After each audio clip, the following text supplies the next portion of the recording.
Hello friends, இன்றைக்கி நம்ம பார்க்க போகிறது தேங்காய் பால் சாதம். குக்கரில் எப்படி குலையாமல் அடிப்பிடிக்காமல் பண்ணுறதுன்றதை பற்றி தான் பார்க்க போகிறோம். அதுக்கு குக்கர் எடுத்து வச்சுக்கலாம். இதில் நான் சின்ன ஸ்பூன் தான் யூஸ் பண்ணிகிட்ருக்கேன். ஸோ அதில் ஒரு 10 ஸ்பூன்ஸ் ஆயில் ஆட் பண்ணிக்க போகிறேன். நீங்கள் எந்த ஆயில் வேணாலும் ஆட் பண்ணிக்கோங்க. நான் இங்கே கடலெண்ணெய் ஆட் பண்ணியிருக்கேன். ஸோ இந்த எண்ணெய் நல்லா சூடானதுக்கப்புறமேலு நம்ம பட்டை, கிராம்பு, ஏலக்காய் எல்லாம் ஆட் பண்ணிக்கலாம்.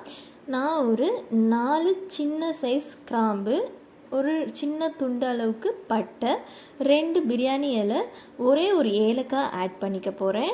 நல்லா எண்ணெய் காஞ்சதுக்கப்புறமே இதெல்லாம் ஆட் பண்ணிவிட்டு இது கூடவே காரத்துக்கேற்ப பச்சை மிளகாய், வெங்காயம் 2. நான் வெங்காயம் 2 நல்ல இந்த சைஸில் ஸ்லைஸ் பண்ணி எடுத்திருக்கேன். பச்சை மிளகாயை 2ஆக வகுந்து எடுத்திருக்கேன். இந்த சாதத்துக்கு நம்ம காரம் பெருசாக எதுவும் பவுடர் ஆட் பண்ண மாட்டோம். ஸோ இந்த பச்சை மிளகாயோட காரத்தை வச்சு தான் நம்ம காரத்தை டேஸ்ட் பண்ண போகிறோம். ஸோ இங்கே நான் 2 டம்ளர் அரிசிக்கு 5 பச்சை மிளகாய், பெரிய பச்சை மிளகாயை ஆட் பண்ணியிருக்கேன். இதை நல்லா போட்டு வதக்கணும். வெங்காயம் கலர் சேஞ்ச் ஆகிற அளவுக்கு இருந்தால் போதும். சேஞ்ச் ஆனதுக்கப்புறமேலு இது கூடவே ஒரு கைப்பிடி அளவுக்கு புதினா இலை ஆட் பண்ணிக்கலாம். புதினா இலையை ஆட் பண்ணி நல்லா இதை கிளறி எடுத்துக்கோங்க. கிண்டினதுக்கப்புறமேலு இது கூட நமக்கு தேவையான இஞ்சி பூண்டு பேஸ்ட்டு ஆட் பண்ணிவிட்டு நல்ல பச்சை வாசம் போனதுக்கப்புறமேலா தக்காளியை ஆட் பண்ணிக்கலாம்.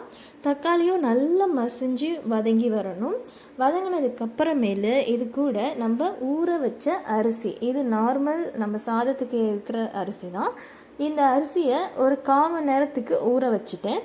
ஊற வச்ச அரிசியை இப்போ நம்ம ஆட் பண்ணி ஃபுல்லாக மிக்ஸ் பண்ணிக்கலாம். ஒரு கிளறி விட்டுட்டு அதுக்கப்புறமேலு தேங்காய் பால் நான் இங்கே 4 டம்ளர் 100 ml டம்ளரில் 4 டம்ளர் ஆட் பண்ணியிருக்கேன்.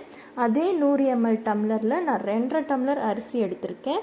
ஸோ இதுக்கு 4 டம்ளர் தேங்காய் பால் தண்ணி மாதிரி தான் நான் எடுத்து ஆட் பண்ணியிருக்கேன். முதல் பால், 2ஆம் பால் ரெண்டுமே சேர்த்து கலந்து 2 இதையும் மிக்ஸ் பண்ணி தண்ணி மாதிரி தான் நான் 4 டம்ளர் ஆட் பண்ணியிருக்கேன். இப்போ இதுக்கு தேவையான அளவு உப்பு போட்டுக்கலாம். இது கூடவே கொத்தமல்லி தழை. இது இல்லாமல் ஒரு 5 டம்ளர் பக்கம் நான் தண்ணி ஆட் பண்ணுறேன். ஸோ ஆல்ரெடி நம்ம ஊற வச்ச அரிசி, அதோட 4 டம்ளர் தேங்காய் பால், ஒரு 5 டம்ளர் தண்ணி எல்லாம் சேர்ந்து நல்லா கொதிக்க விடுங்க.